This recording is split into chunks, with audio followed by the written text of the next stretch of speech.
दोस्तों, याद है वो दिन जब गर्मी सिर्फ मई जून तक होती थी। आज लगता है समर कभी खत्म ही नहीं हो। हर साल लगता है इस साल तो गर्मी कुछ ज्यादा ही है। पर ये बस सिर्फ लगता नहीं है, इंडिया सच में दुनिया से ज्यादा तेज गर्म हो रहा है। और ये कहानी सिर्फ टेम्परेचर की नहीं, हम सबके जीने की तरीके की है। हर इंडियन अब धीरे धीरे इस बदलाव को महसूस कर रहे हैं, चाहे वो दिल्ली हो या केरल। इलेक्ट्रिसिटी बिल अब पहले से बहुत ज्यादा बढ़ गए हैं, पानी जल्दी खत्म हो जाते हैं और हवा ऐसे लगता है जैसे कि ओवन से निकल रही है। पिछले 100 साल में भारत का टेम्परेचर लगभग 0.7 डिग्री सेल्सियस से बढ़ रहा है और आने वाले कुछ डिकेड्स में कुछ शहरों में इंसान का जीना ही मुश्किल हो सकता है। मैं हूँ कुणाल और मैंने खुद देखा है कि कैसे हमारे शहर, हमारे खेत और हमारी हवा धीरे धीरे बदल रही है। तो चलिए आज समझते हैं what exactly is happening with India's rising heat.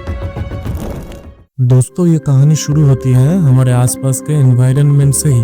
अगर सिंपल शब्दों में कहे तो अर्थ का हीट बैलेंस अब धीरे धीरे बिगड़ रहा है। सूरज से आने वाली गर्मी अब रिफ्लेक्ट होकर धरती छोड़ नहीं पाती, जिससे गर्मी धीरे धीरे बढ़ रहे हैं। और इंडिया अपनी लोकेशन और लाइफस्टाइल इन दोनों की वजह से इसके बीच में फंस गया है। गर्मी का सीजन लंबे हो रहे हैं, हीट वेव्स अब पहले से ज्यादा फ्रिक्वेंट हो गए हैं और मानसून पहले जैसा प्रेडिक्टेबल नहीं रहा। नेचर का पूरा रिदम ही डिस्टर्ब हो गया है। तो आइए अब जानते हैं ऐसा हो क्यों रहा है, इसके पीछे की कहानी। सबसे पहला रीजन है अर्बन हीट आइलैंड इफेक्ट। हमारे शहर कंक्रीट के बिल्डिंग से भर गए हैं। ये मटेरियल्स दिन में सूरज की हीट को एब्जॉर्ब कर लेते हैं और रात को ये हीट धीरे धीरे छोड़ते हैं और इसका रिजल्ट सनसेट के बाद भी टेम्परेचर कम नहीं होती। शहरों में एसी, व्हीकल हवा में हीट और ज़्यादा डाल देते हैं। दूसरा रीज़न है फॉरेस्ट का कटना। जंगल एक तरह से नेचुरल एयर कंडीशनर की तरह होते हैं।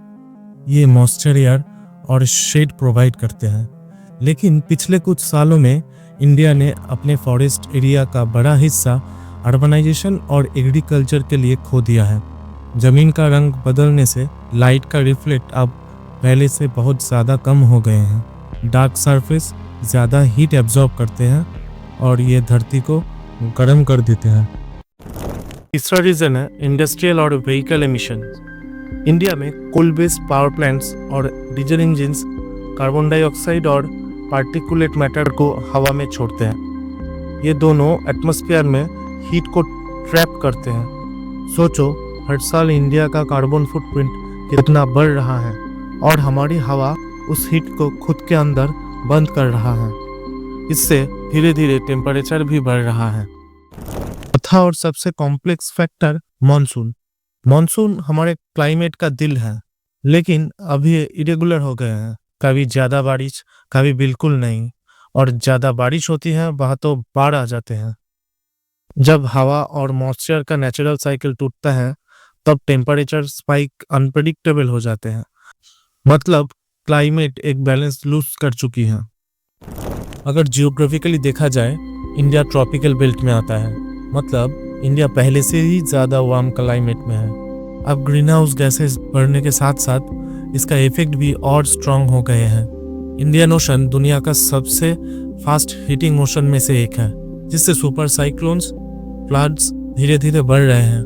नासा और IMDb के एक रिसर्च के अनुसार अगर ये ट्रेंड कंटिन्यू रहा तो 2080 तक दुनिया का कुछ हिस्सा इतने गर्म हो जाएंगे कि normal human body long survive नहीं कर पाएंगे।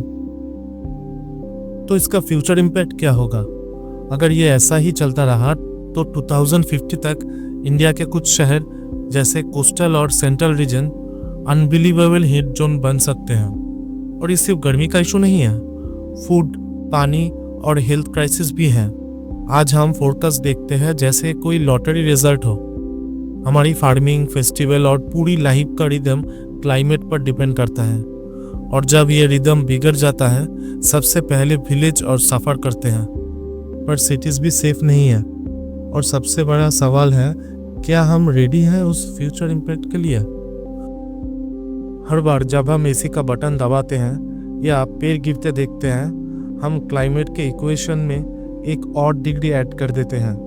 लेकिन हर पेड़ जो लगाया जाता है, हर वाट एनर्जी जो बचाया जाता है, वो 1 डिग्री कम कर सकता है। इंडिया गर्म हो रहा है दुनिया से तेज, लेकिन अगर हम चाहें तो दुनिया को सिखा सकते हैं कि कैसे थोड़ा ठंडा सोचा जा सकता है। तो दोस्तों, इसी के साथ आज का वीडियो यहीं पे ख़त्म होती है। तो अब आप कमेंट करके बताइए कि आपके शहर में मैक्सिमम टेम्परेचर क्या था, और शेयर कीजिए ताकि ज़्यादा लोग समझें ये सिर्फ वेदर नहीं है, ये हमारा फ्यूचर है।